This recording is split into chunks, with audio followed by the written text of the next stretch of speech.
gbé. Uche, ṣo fẹ́ sìn mí ni. Ṣé tó bá tún sọ ha máa fọ́ etí ẹ̀ tó jẹ́ pé wàá rẹ̀ àwọn Boko Haram bọ́ọ̀mù táwọn affect orí ẹ̀já mi ṣá. Kí ló ṣe ọ́ níwájú? Owó nìkan ṣá níwájú ẹ̀gbọ́n ẹ̀. Èmi àtẹ̀gbọ́n mi là ń sọ̀rọ̀ mẹ́. Ẹ ṣe family wa, tẹ́ bá fẹ́ solve the problem ẹ lọ sínú family yìí kẹ́ lọ solve. From the home of Shola Akitule Lagata Theatre Academy comes Tẹ̀lé Láṣẹ. Bàbá dàmí síwájú, àfẹ́tẹ̀lẹ̀ tútù bí àmọ́ bàbá ti wáyé parí bẹ́ẹ̀ gẹ́lẹ́ láàrin o. Tẹ̀lé Láṣẹ. Tábà torí ẹ̀kọ́ tá a fẹ́ jẹ́ ọ̀lẹ. Tẹ́kọ̀ọ́ náà bá wá kọ́ tí ó dáa. Ṣé wọn kọ́ máa ju ẹ̀kọ́ ẹnu ni? Tí mo ń lọ kò jẹ́ kí mo lọ ṣeré mo lọ ṣiṣẹ́ ni náà. Mo máa jẹ, ìwọ máa jẹ, ọmọ tá a máa bí náà máa jẹun. Ṣé nǹkan tẹ́lẹ̀ rí yẹn? Àjò owó ló máa fi ń ṣe. Jọ, kí ni problem ẹ? You want to know my problem? Yeah! My problem is that you're so complicated. Mi ò fẹ́ rí ẹsẹ̀ mọ́ níbi. Ṣé orílẹ̀ tó wá sọ yẹn?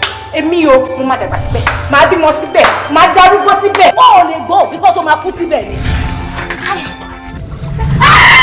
Written and packaged by Shola Akitule Lagata. Starring Alhaji Wasiu Alabi Pasuma, Femi Adebayo, Shola Akitule Lagata, Dr. Jigan, Kemi Kende, Ojetola Elemosho, Iqbal Jokotoye, Kalani Tonto, Ojo Ayeronfe, Tima Ibrahim, Shidibo Nimo, Mariam Karim, Oluwale Ashabi Kasali, Prince Adeyemi Ashubiaro, and produced by Ojetola Elemosho and directed by Samson Adebayo, Oluwale and Shola Akitule Lagata. Marketed by T-Molak International Enterprises Limited, Block EU12, Suite 13, Arena Shopping Complex, Bolade Oshodi, Lagos. Telephone 01-453-8473. Tẹ̀lé Láṣẹ. Grab a copy today. Ẹni tá gbójú okùn lé, kó máa jó ní agbámọ̀ láwọn Yorùbá sọ. Ìwọ fíẹ́ǹsì tèmi, ìwọ ló ń fẹ́ máníjà.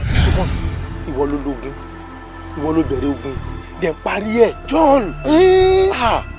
Ọ̀rẹ́ mi ló jẹ́ ẹ̀. Ó ti dúró tì mí láti bẹ̀rẹ̀ títí dì sí.